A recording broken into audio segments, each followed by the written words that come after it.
The reasons given by various countries for calling or considering the suspension of the Abraham Accords following the 2025 Arab Islamic Summit in Doha can be summarized as follows. United Arab Emirates, UAE, implied from statements. The accords failed to stop Israeli aggression and occupation policies. They over-relied on US mediation and incentives without addressing core issues such as Palestinian rights. The UAE and some others see a need to explore alternative diplomatic strategies outside the US brokered framework to better defend Arab and Islamic interests. Saudi Arabia, implied through regional synergy and summit discussions, increasing skepticism about the efficacy of normalization without meaningful progress on Palestine.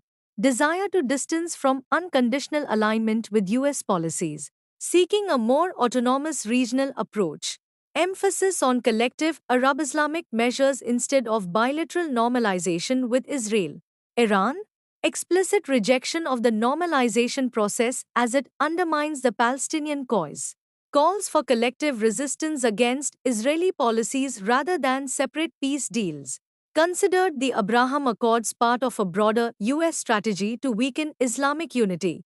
Pakistan, criticism of the Accords as bypassing Palestinian rights and international law. Calls for reasserting Islamic solidarity over normalization with Israel. Pakistan's position is consistent with its broader stance against Israeli policies and US brokered deals perceived as biased. Other Arab and Islamic countries, generalized from summit context. Perception that the accords have failed to bring peace and have instead institutionalized Israeli violations. Frustration with the lack of results in ending occupation and securing Palestinian statehood. Calls to reconsider or suspend normalization until substantive progress on Palestinian rights is achieved. Overall, these countries see the Abraham Accords as ineffective because they do not address the foundational issue of Palestinian liberation, overly depend on US support, and have allowed continued Israeli aggression.